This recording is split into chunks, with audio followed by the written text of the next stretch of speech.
Journal d'un confiné, 10e jour. Hier après-midi, il y a eu un événement extraordinaire. J'espère que les mots viendront dans le bon ordre pour te conter cela. J'espère que ces fidèles compagnons seront là. Sans eux, je ne peux plus tenir le crayon et t'écrire. Sans eux, je crois que je redeviendrai comptable. Ce n'est pas le métier de comptable qui me gêne. Ce qui me fait peur, c'est l'esprit de comptable. Oui, l'état d'esprit de comptable me fait peur, très peur. Après avoir été éjecté à l'extérieur de l'univers comptable, à cause ou grâce au confinement, je vois la fermeture des tableaux et de la logique arithmétique qui finit par tout mettre au pas, qui finit par tout faire ordonner à travers des chiffres. Ces chiffres, tu le sais aussi bien que moi, finissent par devenir beaucoup plus que des chiffres. Ils deviennent réalité. Et la vie se dit en chiffres. Et l'existence humaine se dit en chiffres.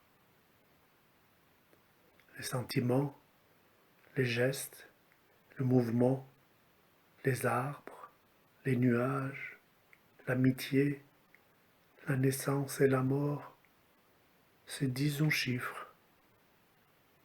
J'arrive même à ne plus avoir besoin de la vraie vie, puisque les chiffres la représentent de manière plus limpide et plus juste. Tu comprends cela, toi? Je pense que oui.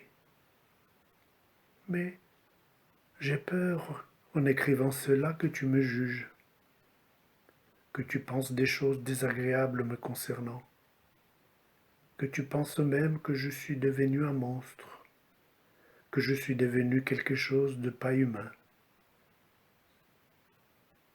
Peut-être que tu as raison. Je me dis que tu as peut-être raison. Je suis peut-être devenu, sans le vouloir, ou plutôt sans m'en rendre compte, un humain arithmétisé. Je ne sais pas si ce mot existe. Peut-être que les chiffres et leur logique ont fini par remplacer les globules blancs et les globules rouges. Peut-être que, si je devenais complètement mathématisable, je ferais partie du monde des tableaux, de la statistique, et le virus ne pourrait pas m'attaquer. Je serais peut-être sauvé, mais je connais bien l'univers de chiffres, et même là, les dangers sont nombreux. Même là, je ne serai pas en sécurité. Je ne serai pas heureux. Je te demande juste un instant, car je dois tailler le crayon, et j'ignore si un taille-crayon se trouve quelque part dans la maison. Je suis à toi le plus tôt possible, et promis, je te parlerai de l'événement extraordinaire d'hier après-midi.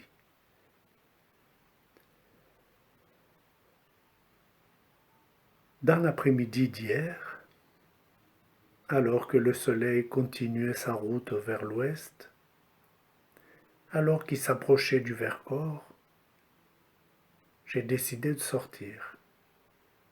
J'ai mis quelque chose sur le dos car l'air était encore frais et je suis sorti sur le balcon avec l'intention de boire un café au soleil. J'avais projeté de transporter la petite table ronde métallique et sa jolie nappe grise avec des fleurs dans le bleu et m'y installer.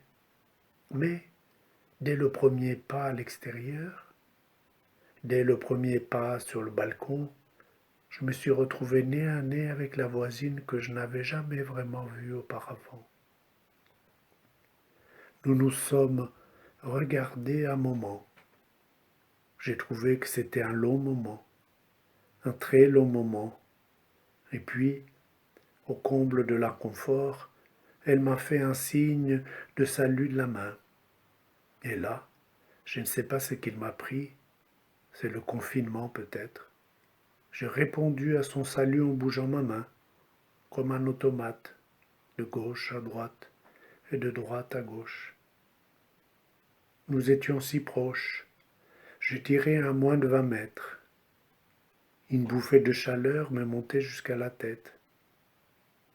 Une éternité s'est écoulée avant que je puisse retourner précipitamment dans l'appartement et me réfugier aussi loin que possible du balcon et de la voisine que je ne connais toujours pas. Quelque temps après, je suis prudemment retourné sur le balcon. La voisine n'y était plus, pour récupérer la petite table ronde et la mettre à sa place, derrière la fenêtre, face à l'est, face à la belle donne. L'ordre était à nouveau revenu. Et après on dit qu'il ne se passe rien en ces temps de confinement, qu'il n'y a pas de changement. Derrière la fenêtre, je me tiens, et la paradoxale réalité semble vouloir s'installer. L'exceptionnel prend place. L'extraordinaire n'est pas pressé de s'en aller. L'inconnu s'apprivoise, non sans difficulté, non sans secousse, non sans drame. Le changement est une épreuve, une rude épreuve, une insupportable épreuve pour moi, pour toi aussi peut-être. Je n'aime pas le changement. Le changement était toujours, dans ma vie d'avant, cause de désordre, de soucis, de problèmes.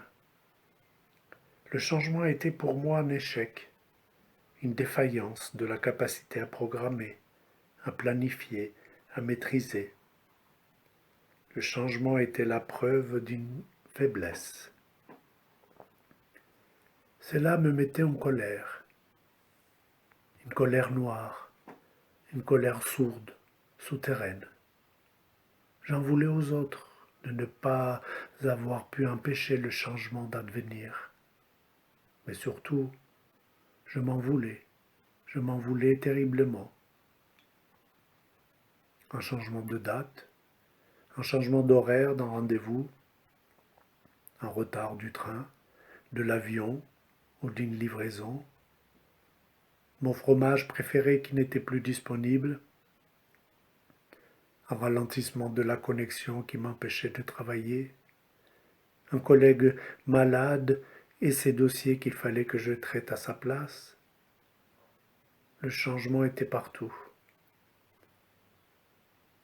Le changement était invivable pour moi. Une nuisance insidieuse, perfide, silencieuse qui venait troubler la belle construction de ma vie d'avant, de ma vie de comptable.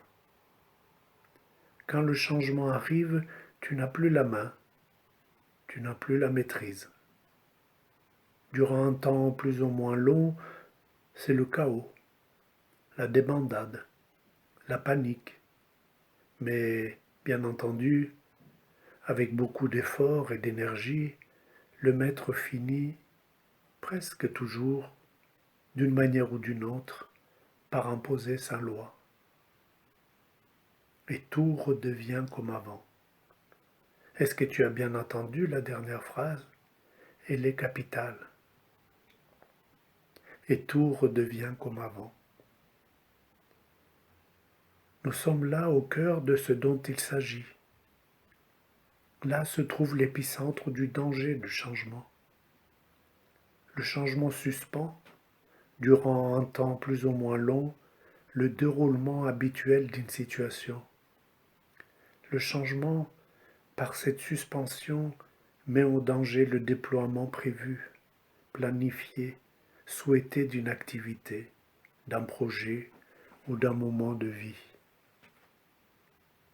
Je déteste le changement car, lorsqu'il advient, lorsqu'il prend les commandes, lorsqu'il me jette du poste de pilotage, il n'y a plus aucune assurance que l'avant redevienne réalité, que le monde retrouve ce qu'il a perdu, ne serait-ce qu'un instant, afin que je puisse redevenir le comptable que j'étais, le comptable que je devrais toujours être.